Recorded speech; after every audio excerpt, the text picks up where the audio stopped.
Hello dear students, welcome to ASB camper. आज हम लोग लिक्विड स्टेट के लेक्चर नंबर 5 में हैं। लास्ट लेक्चर में हमने पढ़ा था free balance theory and structure of liquids. आज हम पढ़ेंगे लिक्विड क्रिस्टल। लिक्विड क्रिस्टल क्या होते हैं, ठीक है। लिक्विड क्रिस्टल के बारे में पढ़ेंगे, टाइप ऑफ लिक्विड क्रिस्टल्स होंगे इसमें, और कुछ इंट्रोडक्शन पढ़ेंगे लिक्विड क्रिस्टल का। लिक्विड क्रिस्टल क्या होता है जरा समझिएगा। कुछ सॉलिड सब्सटेंस को हीट करने पर दो फेज में चेंज हो जाते हैं। जब हम किसी सॉलिड सब्सटेंस को जब हीट करते हैं वो दो फेज में चेंज हो जाएंगे। कितनी फेज में चेंज होंगे? दो फेज में चेंज हो जाएंगे। पहले वो मेल्ट कर टर्बिड लिक्विड देते हैं। टर्बिड मीन्स धुंधला, ठीक है। कैसा लिक्विड देंगे? टर्बिड लिक्विड देते हैं। और उसके बाद वह क्लियर लिक्विड देते हैं। कैसा देते हैं? Clear liquid. लेकिन कब देंगे? जब हम टेम्परेचर हाई करेंगे। यानी कि थ्योरी में बता देते हैं, सब सॉलिड सब्सटेंस को हीट करने पर दो फेज में चेंज हो जाते हैं। पहले वह मेल्ट कर टर्बिड लिक्विड देते हैं, तब फिर से हाई टेम्परेचर पर हीट किए जाने पर कई क्लियर लिक्विड बनाते हैं। क्या बनाते हैं? कई क्लियर लिक्विड बनाते हैं। यह दोनों चेंजेस रिवर्सिबल होते हैं और कूल करने पर जो हमारा मूल पदार्थ होता है वह मिल जाता है, ठीक। देखो, सॉलिड को जब हम हीट करेंगे तो हमें टर्बिड लिक्विड मिलेगा, फिर से हाई टेम्परेचर पर हीट करेंगे तब हमें क्लियर लिक्विड मिलेगा। इंट्रोडक्शन में कैसे लिखेंगे? मान लीजिए कोई पहला पॉइंट देख लेते हैं। इसका क्या होगा? जनरली जब किसी ऑर्गेनिक सॉलिड को गर्म किया जाता है तो वह डेफिनेट टेम्परेचर पर, डेफिनेट टेम्परेचर यानी कि आपके मेल्टिंग पॉइंट पर, किस पर? मेल्टिंग पॉइंट पर पिघल कर एक ट्रांसपेरेंट, क्लियर ट्रांसपेरेंट लिक्विड में चेंज हो जाता है। कौन लिक्विड? जब हम किसी सॉलिड को हीट करेंगे तब एक जो टेम्परेचर होगा वो टेम्परेचर मेल्टिंग पॉइंट होगा, उस एक मेल्टिंग पॉइंट तक ले जाएंगे। वो मेल्टिंग पॉइंट तक क्या हो जाएगा? मेल्ट हो जाएगा। फिर जब मेल्ट होकर वो क्या बनाएगा? एक क्लियर ट्रांसपेरेंट लिक्विड में चेंज हो जाएगा, जिसे सब्सटेंस का मेल्टिंग पॉइंट कहते हैं। क्या कहेंगे? Melting point. नेक्स्ट में, लेकिन कुछ ऑर्गेनिक सॉलिड ऐसे होते हैं जिन्हें हीट करने पर पहले वे एक डेफिनेट टेम्परेचर पर पिघल कर टर्बिड लिक्विड देते हैं। टर्बिड लिक्विड देंगे यानी कि धुंधला गाढ़ा द्रव, ठीक। और जो अधिक गर्म किए जाने पर, जब इसे हमने भी जैसा कि लिक्विड क्रिस्टल की डेफिनेशन में बताया कि एक हाई टेम्परेचर पर हम जब इसे गर्म करेंगे तो ये क्या होगा? क्लियर ट्रांसपेरेंट लिक्विड देगा।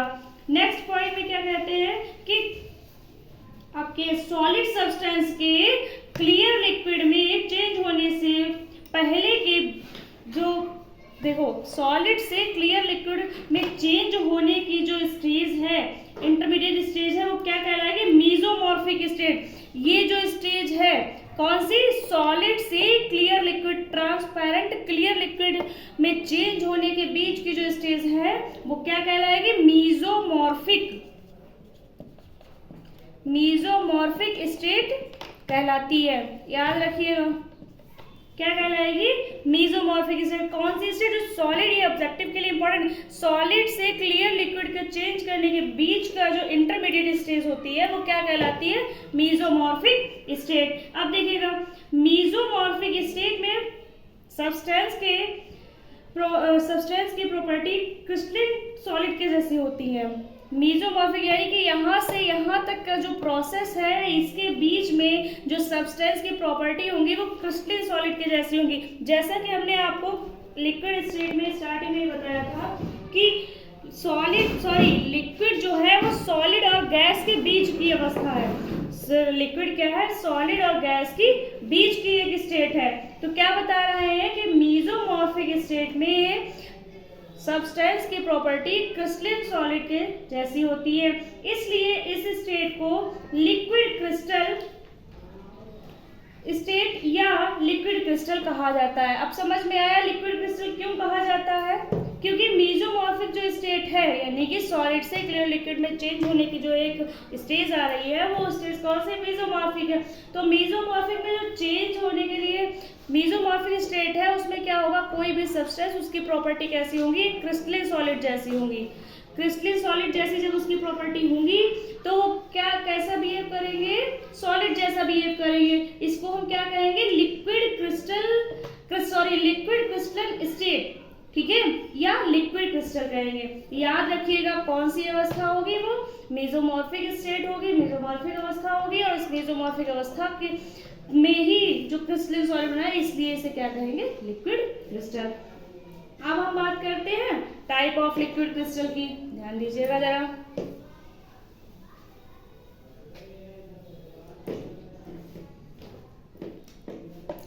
Type of liquid crystals,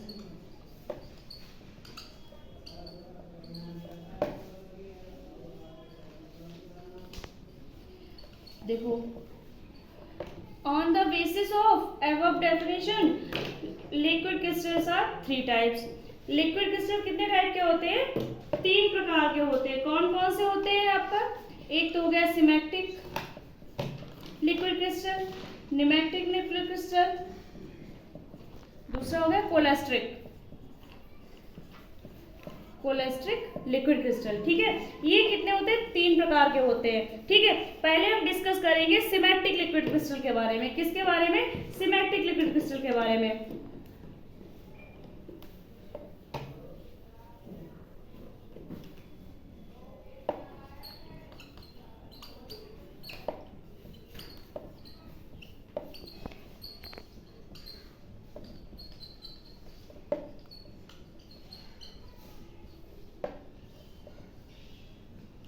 symmetric liquid crystal, अब हम कुछ इसके अगर स्ट्रक्चर देखना चाहे तो देख सकते हैं।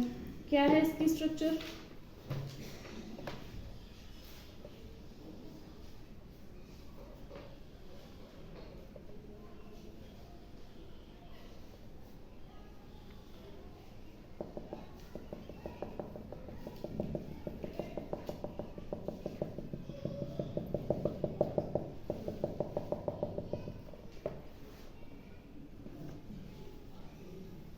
ये अब जान लेते हैं क्या होते हैं सिमेट्रिक लिक्विड क्रिस्टल।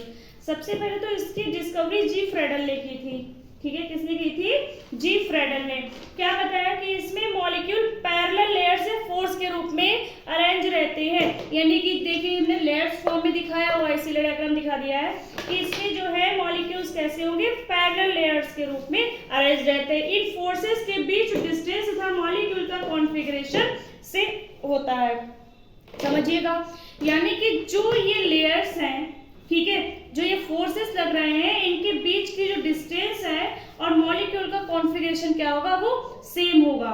क्या कह रहे हैं, इनका नॉर्मल सोप हाई टेम्परेचर या वाटर के प्रेजेंस में इस प्रकार के क्रिस्टल स्ट्रक्चर देते हैं। यानी कि अब समझिएगा सिमेट्रिक जो है ये क्या होंगे, ये एक तरह के साबुन की तरह ही कार्य करते हैं। इनका कार्य क्या होता है, इनका वर्क क्या होता है, साबुन की तरह होता है। तो अभी क्या बताया कि नॉर्मल सोप हाई टेम्परेचर या वाटर के प्रेजेंस में इस प्रकार की क्रिस्टल स्ट्रक्चर देते हैं। ये लेयर के रूप में बहते हैं, जैसा कि स्टार्टिंग फर्स्ट लाइन में आपको बताया है कि पैरेलल लेयर या फोर्स के रूप में अरेंज रहते हैं, तो ये लेयर के रूप में फ्लो करेंगे। डिफरेंट माइक्रोस्कोपिक टेक्सचर के बेस पर, डिफरेंट माइक्रोस्कोपिक स्ट्रक्चर के बेस पर इन्हें 3 पार्ट्स में डिवाइड किया गया है, ठीक है। कितने पार्ट्स में, 3 पार्ट्स में। अब थोड़ा सा बेसिक हो जाए, क्या कह रहे हैं कि सिमेट्रिक लिक्विड क्रिस्टल में मॉलिक्यूल पैरेलल अरेंजमेंट में डिफरेंट लेयर्स अथवा फोर्सेस में अरेंज रहेंगे। फिर क्या कह रहे हैं कि ये ऐसे पॉइंट्स में भी हम लिख सकते हैं, ये लेयर्स एक दूसरे से नियमित दूरी पर रहती हैं, जो कि एक दूसरे पर सरलता से सरक सकती है, यानी फिसल सकती हैं। यानी कि ऐसे ही रहेंगी, इनके बीच की जो दूरी होगी वो इतनी डेफिनेट होगी, अरेंजमेंट होगा कि ये एक दूसरे से निकल जाए, ठीक है, या फिसल जाए, स्लिप हो जाए। फिर कहते हैं ये परतें एक दूसरे से क्या बता रहे हैं कि इसे ग्रीक वर्ड में सिमेट्रिक का अर्थ जो होता है, सिमेट्रिक का मीनिंग जो होता है, याद रखिएगा, ऑब्जेक्टिव के लिए इंपॉर्टेंट है। सोप लाइक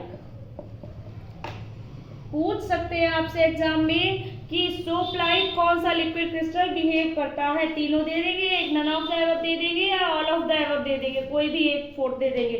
तो आपको सोप्लाइट बिहेव कौन शो करेगा? Symmetric liquid crystal. ठीक है, कौन करेगा? सिमेट्रिक। और इसकी डिस्कवरी किसने की थी? जी फ्रेडल ने। ठीक, अब हम लोग जान लेते हैं सिमेट्रिक ए। अभी मैंने बताया था ना, इन्हें माइक्रोस्कोपिक स्ट्रक्चर के बेस पर 3 पार्ट्स में डिवाइड किया गया है। पहला है सिमेट्रिक ए। सिमेट्रिक ए में क्या होता है? इसमें लेयर डायमेंशनल होती है, तो लेयर की मोटाई यानी कि लेयर की मोटाई जो होगी वो क्या होगी? लेंथ के अकॉर्डिंग होती है, यानी कि मोटाई उतनी होगी जितनी लंबाई होगी। अब क्या कह रहे हैं सिमेट्रिक बी में? यह मोर अरेंज्ड फेज है, इसकी लेयर्स में पीरियोडिसिटी व हार्डनेस पाई जाती है, यानी कि आवर्तता व मजबूती। ये क्या है? इसमें अरेंजमेंट बराबर से रहेगा, कुछ इस तरह से कि लेयर्स जो होंगी वो बराबर होंगी। ठीक, अब आती है बात हमारे सिमेट्रिक सी की। सिमेट्रिक सी में क्या होता है? इसमें डिफरेंस, इसमें डायरिफ्रैक्शन का गुण होता है, यानी कि ध्रुवित प्रकाश का गुण होता है। ये ईच लेयर एक ही तरह की होती है, यानी कि जो सिमेट्रिक ए की प्रॉपर्टी थी वो सिमेट्रिक सी से मैच करेगी। एग्जाम्पल देख लेते हैं इसके हम, कौन कौन से हैं इसके एग्जाम्पल। एक हो गया आपका इथाइल पैरा एजॉक्सी सैनमेट, जिसका आपका मेल्टिंग पॉइंट है ये टेम्परेचर है, ये टेम्परेचर है, ये मेल्टिंग पॉइंट। ठीक है, एक हो गया आपका एन एसिटल। एग्जाम्पल आप लोग याद रखिएगा कि कौन कौन से सिमेट्रिक के हैं, कौन कौन से निमेट्रिक के हैं, कौन से कोलेस्ट्रिक के हैं। ठीक है, ये बहुत ज्यादा जरूरी है। पूछ सकते हैं, कोई एक एग्जाम्पल दे देंगे आपको और पूछ लेंगे, या आपसे पूछ लिया उसमें से ऑप्शन में दे दिए 3-4 और उसमें पूछ लिया आपसे कि कौन सा इसमें से सिमेट्रिक का है। तो याद रखिएगा ethyl para azoxy benzoate, ethyl para azoxy cinnamate, N acetyl para azoxy cinnamate, ये तीनों किसके हैं? सिमेट्रिक लिक्विड क्रिस्टल के हैं, याद रखिएगा।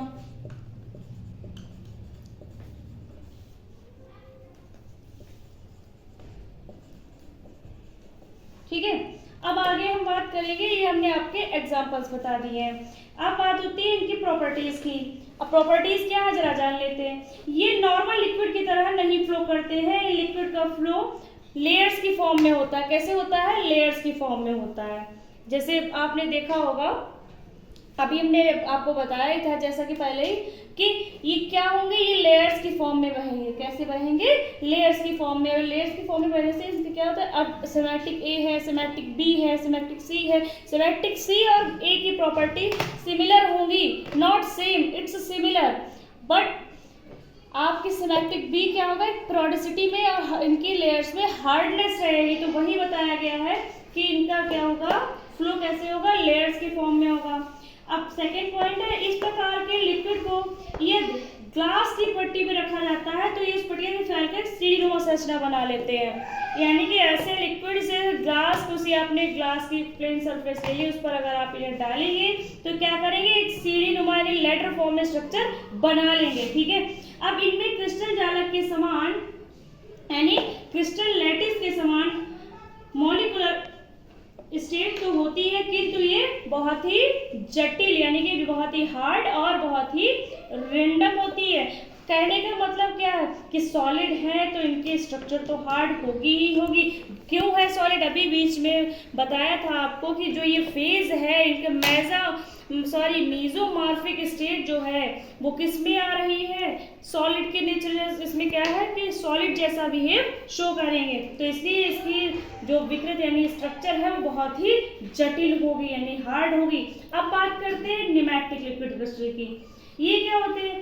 अब जैसे एग्जांपल से समझ लेते हैं, स्ट्रक्चर ड्रॉ कर लेते हैं, फिर देखते हैं क्या है। इस तरह से कुछ हमारी स्ट्रक्चर आएगी।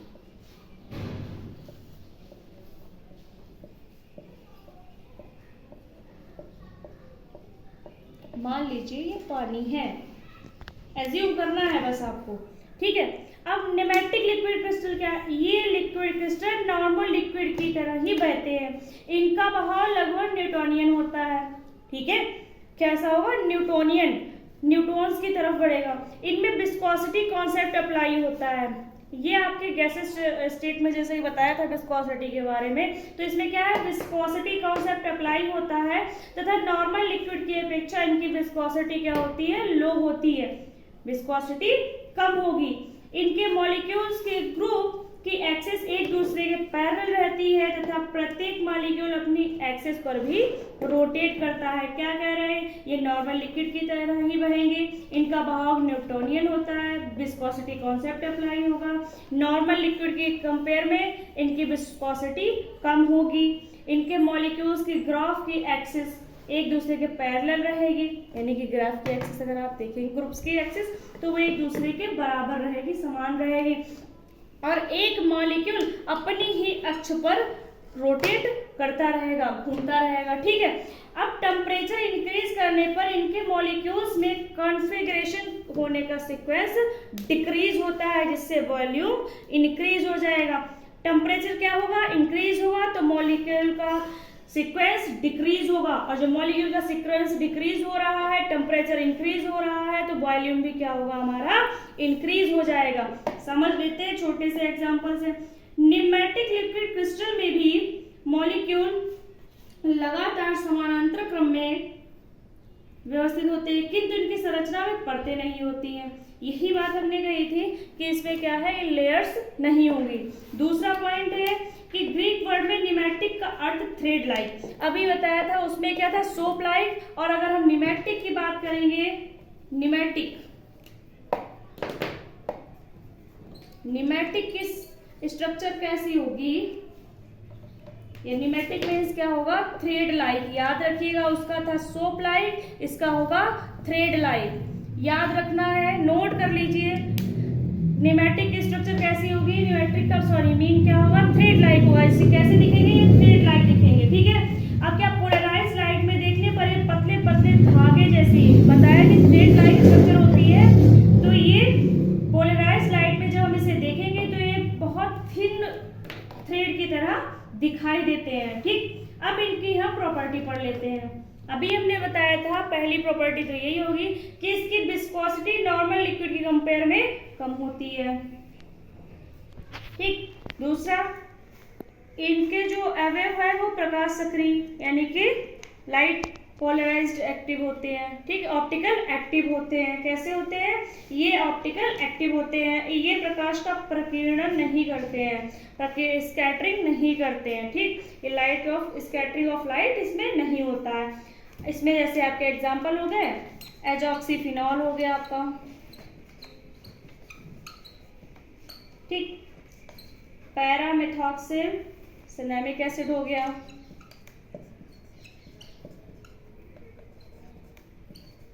Cinnamic acid. ठीक है, ये दो एग्जांपल हमारे न्यूमेटिक के हो गए। अब हम बात करेंगे कोलेस्ट्रिक लिक्विड के बारे में। ठीक है, ना समझ में आए पूछ लीजिएगा, ठीक है, लेकिन समझ के लिखिएगा। ऑब्जेक्टिव है, चूंकि एलयू में इवेंट सेमेस्टर के एग्जाम ऑब्जेक्टिव हो रहे हैं, तो उसके बेसिस पे क्या करना है, हमें बहुत थ्योरी को ध्यान से पढ़ना है। अब आती है बात कोलेस्ट्रिक लिक्विड की। इसमें क्या है, जरा हम पहले देख लेते हैं कि पॉइंट्स में समझ लेते हैं। पहला पॉइंट है, इस प्रकार के क्रिस्टल कुछ प्रॉपर्टी में न्यूमेटिक लिक्विड क्रिस्टल से और कुछ प्रॉपर्टी सिमेटिक लिक्विड क्रिस्टल से सिमिलरिटी रखते हैं। यानी कि जो हमारा कोलेस्ट्रिक लिक्विड क्रिस्टल है, कौन सा, कोलेस्ट्रिक लिक्विड क्रिस्टल, ये कैसी प्रॉपर्टी रखता है, इसमें कुछ गुण तो हमारे सिमेटिक के होंगे और कुछ हमारे न्यूमेटिक के होंगे, यानी कि दोनों के गुण इसमें पाए जाएंगे। इनकी स्ट्रक्चर 500 to 5000 देख लेते हैं। 500 to 5000 मॉलिक्यूल से बनी, मोटी, बहुत थिक होगी और मल्टी लेयर्ड होती है। कैसी होती है, मल्टी लेयर्ड। उसमें क्या था, थ्रेड लाइक था, सोप लाइक था, इसमें मल्टी लेयर्ड होगी। ठीक है, क्या कहेंगे, अब जो ईच लेयर होती है वो थोड़ी सी कैसी होगी, ट्विस्ट होती है। कैसी होती है, ट्विस्टेड होती है, या एंटिन परतों में बढ़ता जाता है, जिसके कारण एक सर्पिलाकार संरचना बनती है। इसकी स्ट्रक्चर कैसे बनेगी, सर्पिलाकार। ठीक है, अब नेक्स्ट देखिए, कोलेस्टिक लिक्विड क्रिस्टल में ट्विस्टिक मॉलिक्यूलर लेयर्स ऑप्टिकल प्रॉपर्टीज के लिए उत्तरदायी होती है। जो इनकी ट्विस्टिंग होती है लेयर्स में, वो किसके लिए होती है, ऑप्टिकली प्रॉपर्टीज के लिए रिस्पॉन्सिबल होती है। और इसी कारण कोलेस्ट्रिक लिक्विड जो है वो कलर्ड हो जाते हैं। किसके कारण, ऑप्टिकली एक्टिव होने के कारण। ठीक है, और ये जो लिक्विड क्रिस्टल हमें किसमें मिला था, कोलेस्ट्रल बेंजोएट में। एग्जाम्पल भी हम साथ में ही लिख लेते हैं, कोलेस्ट्रल बेंजोएट में। ठीक है, अब हम बात करते हैं, थोड़ा सा समराइज करते हैं। ये पॉलीलेयर्ड स्ट्रक्चर होती है ये, तथा थोड़ी ट्विस्ट भी होती है। इसमें सिमेट्रिक व न्यूमेटिक दोनों ही क्रिस्टल के प्रॉपर्टीज पाई जाती है। ये पोलराइज्ड लाइट में कलर दिखते हैं। परावर्तित रंग टेम्परेचर पर डिपेंड करता है। जो आपका कलर है, जो चेंजिंग कलर है, वो किस पर डिपेंड करता है, टेम्परेचर पर। इनके ग्रुप में 500 से 5000 तक मॉलिक्यूल्स रहते हैं। एग्जाम्पल आपका कोलेस्ट्रल बेंजोएट या कोलेस्ट्रिक बेंजोएट। अब हम बात करेंगे यूजेस ऑफ लिक्विड क्रिस्टल। अब क्रिस्टल यूजेस क्या है, आप क्रोमेटोग्राफी में भी यूज कर सकते हैं इसको। ठीक है, सॉल्वेंट के रूप में भी यूज कर सकते हैं, और मैकेनिकल प्रॉपर्टीज में। ठीक है, और ह्यूमन में अगर आपका ये आता है ट्यूमर डिटेक्टर में, बॉडी टेम्परेचर डिटेक्ट करने में। अब पहला है जैसे आपका मान लेते हैं, कौन सा था, क्रोमेटोग्राफी में। अब लिक्विड क्रिस्टल का यूज गैस लिक्विड क्रोमेटोग्राफी में किया जाता है। किस में किया जाता है, गैस लिक्विड क्रोमेटोग्राफी में। एज ए सॉल्वेंट क्या होगा, कंपाउंड का स्पेक्ट्रोस्कोपी मेथड से स्टडी में इनका यूज सॉल्वेंट के रूप में किया जाता है। किसी भी कंपाउंड की स्टडी अगर हमें स्पेक्ट्रोस्कोपिक में करनी है तो हम इसका यूज किस में करेंगे, एज अ सॉल्वेंट करेंगे। ठीक है, नेक्स्ट आएगा आपका औद्योगिक यानी कि इंडस्ट्रियल लुब्रिकेंट्स के रूप में। तो इसका क्या होगा, लिक्विड क्रिस्टल का यूज इंडस्ट्रियल लुब्रिकेंट के रूप में किया जाता है। फिर आएगा डिजिटल इक्विपमेंट्स में, तो कैलकुलेटर हो गया, वॉच हो गई, टेलीविजन हो गए, स्क्रीन आदि पर ये जो वर्ण या संख्याएं से नंबर शो करने के लिए इन पे किया जाए कैलकुलेटर वगैरह में, तो उसमें किसका यूज होगा, डिजिटल यानी कि लिक्विड क्रिस्टल का। फिर आपके जैसे बॉडी में ही, अब जैसे हमारे शरीर में जो हम लोग खाना खाते हैं, ठीक है, उससे जो हमारे प्रोटीन या फैट्स एंटर करते हैं, तो उसे डाइजेस्ट करने के पहले क्या होता है, मीजोमॉर्फिक अवस्था में परिवर्तित होते हैं। तो ये क्या हो गया, ये जो किसमें यूज हो गया, हमारे बॉडी टेम्परेचर में डिटेक्ट करने में, बॉडी में ट्यूमर डिटेक्ट करने में, मैकेनिकल प्रॉपर्टीज में, या स्पेक्ट्रोस्कोपिक स्टडी करने में, न्यूमेटिक इलेक्ट्रो ऑप्टिकली गुण के कारण, clock, TV, watch, screen, calculator, automated Windows आदि में, रिसर्च टूल्स में किसका इसका यूज होगा, यूजेस ऑफ लिक्विड क्रिस्टल का। थर्मोग्राफी क्या है, अब हम लोग नेक्स्ट लेक्चर हमारा है थर्मोग्राफी पे, लास्ट लेक्चर चल रहा है। Thermography is a technique of recording the temperature variation, especially of the spin on a graph. The record thus obtained is called a thermography.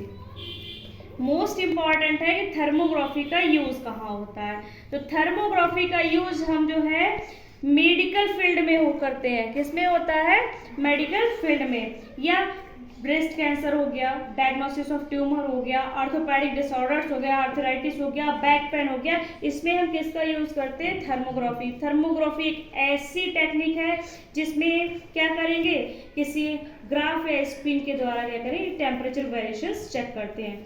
ठीक है, क्या कहलाएगा आपका, थर्मोग्राफी। इसी में आता है 7 सेगमेंट सेल। डिजिटल इंस्ट्रूमेंट में 7 सेगमेंट सेल डिस्प्ले एक मोस्ट यूजफुल टेक्निक है। बताया गया था आपको कि डिजिटल इंस्ट्रूमेंट्स जितने भी हैं उनमें क्या होगा, 7 सेगमेंट सेल डिस्प्ले एक मोस्ट यूजफुल टेक्निक है। कौन कौन से होते हैं, वो इलेक्ट्रॉनिक जिनमें डिजिटल इंस्ट्रूमेंट जिनमें 7 सेगमेंट सेल यूज हो रही है, आपका एक हो गया इलेक्ट्रॉनिक कैलकुलेटर, ठीक है,